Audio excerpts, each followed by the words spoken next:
Salut à tous les minots et bienvenue pour ce nouvel épisode de Joue au rugby minot sur YouTube. Je suis vraiment très content de vous retrouver, encore plus parce que cet épisode est tourné dans un endroit particulier en pleine nature. Là actuellement je suis chez mes parents et je trouvais ça plus sympa de tourner l'épisode en pleine nature plutôt que dans l'appartement ou entre quatre murs. Donc aujourd'hui bien sûr on va s'intéresser à la Coupe du Monde, à cette Coupe du Monde qui démarre dans quelques heures, cette Coupe du Monde très haletante et très excitante pour tous supporters de rugby. On va se demander aujourd'hui qui va gagner la Coupe du Monde et pour quelle raison.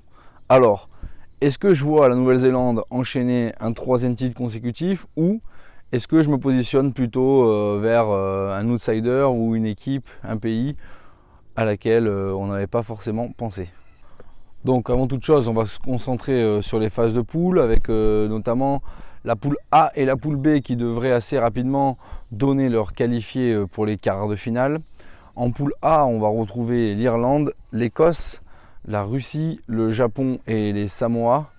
Donc assez rapidement, je vois bien sûr l'Écosse et l'Irlande se qualifier pour les phases finales et pour les quarts de finale.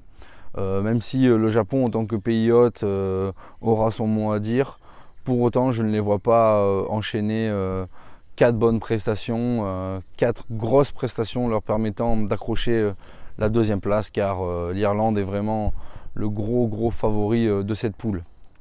En poule B, là on va vraiment aller très vite, Nouvelle-Zélande, Afrique du Sud, Namibie, Italie, Canada. Ça devrait être une formalité pour la Nouvelle-Zélande et l'Afrique du Sud. En plus, ils se retrouvent dès la première journée, c'est-à-dire qu'il y a France-Argentine à 9h15 samedi. Et juste 2 heures après, il y a un magnifique Nouvelle-Zélande-Afrique du Sud qui devrait vraiment déboîter et donner beaucoup de plaisir à tous les fans de rugby. Donc voilà, ces deux nations seront bien sûr qualifiées pour les quarts de finale et auront leur mot à dire jusqu'au bout de cette compétition. La poule D, elle, verra s'opposer l'Australie, le Pays de Galles, les Fidji, la Géorgie et l'Uruguay. Donc c'est une poule un peu plus resserrée vers le haut, même si l'Uruguay fera pas le figure dans cette poule. On peut très bien s'attendre à ce que les Fidji et la Géorgie jouent les troubles faites face à l'Australie et les Pays de Galles, les deux favoris. Mais je ne les vois pas pour autant tenir la cadence sur toute la compétition et être capable de gagner que ce soit un seul match contre l'Australie et les Pays de Galles. Donc là aussi, la logique devrait être respectée et l'Australie et nos chers amis gallois devraient se retrouver en quart de finale. Donc maintenant, on va se pencher sur cette poule C, celle qui nous intéresse tous, celle qui va mettre aux prises la France avec l'Angleterre, l'Argentine, les États-Unis et les Tonga. Et la question qu'on se pose tous, c'est est-ce que la France terminera deuxième? Est-ce que la France sortira de cette poule? Mais pour moi, j'ai beau tourner le problème dans tous les sens. Malheureusement, la réponse est non. Non, la France restera à quai, restera dans les phases de poule et ne battra même pas l'Argentine samedi et encore moins l'Angleterre dans 3 semaines. Alors, pour quelle raison je me positionne ainsi? Eh bien tout simplement pour ce manque de structure, de fluidité et de continuité dans le jeu français qui est en totale correspondance avec ce manque de politique claire et assumée au niveau de la fédération. On change de sélectionneur, on utilise 105 joueurs en 4 ans, on sélectionne par exemple, bon, j'ai rien contre lui, mais on sélectionne Cyril Bay alors qu'il n'était même pas réserviste à la base et que Priso a enchaîné 20 matchs consécutifs à gauche. On est vraiment dans une politique de l'homme en forme sur tous les aspects et je crains vraiment que ce n'est pas celle-ci, c'est pas cette politique qui permet d'obtenir des résultats au haut niveau. L'Argentine, elle, de son côté, n'est pas vraiment au mieux. Elle n'a gagné que 3 de ses 21 derniers test matchs. Elle a même perdu contre nous en France en novembre où on les a vraiment battus sèchement. Mais je les sens encore plus capables de se sublimer lors de grands événements, comme ils l'ont fait en 2007 lors de la Coupe du Monde en France et comme ils ont su le faire lors de la compétition de Super Rugby. Le match de samedi matin à Tokyo face aux Argentins s'annonce très âpre, très rude, très serré, très fermé. Je pense qu'aucune des deux équipes ne cherchera vraiment à l'emporter par le jeu. Elle attendra plutôt la faute de l'adversaire. Donc on peut s'attendre à une partie de ping-pong rugby où les équipes cherchent à occuper le terrain, cherchent à mettre du jeu au pied de pression, ces fameuses box kicks qui ont tant la part belle dans le rugby international à l'heure actuelle. Et bien tout ça, moi tout ce qui est en rapport avec le jeu au pied ou la lutte aérienne, c'est pas forcément la tasse de thé des Français et de l'équipe de France. Malheureusement, je sens que les Argentins ils vont nous avoir et ils vont gagner ce match. J'ai toujours en tête ce mot malheureusement parce que j'attends qu'une chose, c'est que l'équipe de France nous fasse vibrer et nous amène au bout et soulève cette fameuse Coupe du Monde. Mais aujourd'hui, on a vraiment trop peu de qualité et de certitude pour pouvoir y prétendre. Et je crains que notre route s'arrête dès les phases de poule. Pour terminer, donc, je vois l'Angleterre sortir première de ce groupe en remportant tous ses matchs de manière assez confortable et l'Argentine terminer second. Donc maintenant que nous avons déterminé quelles seront les équipes qualifiées pour les quarts de finale, on va se pencher sur mes favoris pour l'obtention du titre. Et on va bien sûr commencer par la Nouvelle-Zélande, véritable épouvantail de cette compétition. Les All Blacks sont connus pour leur magie, leur fluidité dans le jeu, leur vitesse d'exécution, leur intelligence. Toutes ces qualités sont toujours présentes. Et ces dernières années, ils ont ajouté à ça une capacité de défendre et d'étouffer l'adversaire qui est littéralement hallucinante. Bien plus que toute autre équipe aujourd'hui, les All Blacks se nourrissent des fautes de l'adversaire grâce à leur défense rush qui gagne du terrain, qui est à la mode dans le rugby actuel, mais c'est vraiment les All Blacks qui l'utilisent le plus et qui en profitent le plus. Et bien plus que toute autre équipe dans le monde, il ne faut surtout pas perdre un ballon contre eux, que ce soit au contact ou que ce soit via un jeu au pied dans le troisième rideau, un jeu au pied d'occupation, pas forcément bien exécuté ou avec une ligne pas forcément bien en place pour effectuer le rideau défensif. Les All Blacks seront bien sûr redoutables, ils seront de plus en plus en forme au fur et à mesure que la compétition avancera. Donc je souhaite bien du courage aux nations qui les affronteront lors des phases finales. La deuxième nation vraiment favorite pour cette Coupe du Monde, c'est l'Afrique du Sud. L'Afrique du Sud monte en puissance ces derniers mois. Elle a gagné le dernier Rugby Championship en allant notamment décrocher un match nul en Nouvelle-Zélande. L'Afrique du Sud, bien plus que toute autre nation, c'est un jeu basé sur la puissance de ses avants. C'est un jeu basé sur l'intimidation. C'est aussi désormais, grâce à Faf de Klerk à la charnière, un jeu plein de maîtrise, un jeu plein de pragmatisme. Et on ne présente plus Chessin Colby à l'aile et il est accompagné d'une autre flèche qui s'appelle Esbousiso Nkosi, véritable détonateur des lignes arrière qui profite du moindre espace pour faire parler ses jambes de feu et ses qualités de duel littéralement hallucinantes. Donc il faudra vraiment se méfier de cette équipe d'Afrique du Sud qui est capable, comme toujours, de tabasser, de jouer devant, de taper fort, mais qui est aujourd'hui capable aussi de produire un jeu collectif et d'amener le ballon sur les ailes pour leurs ailiers supersoniques.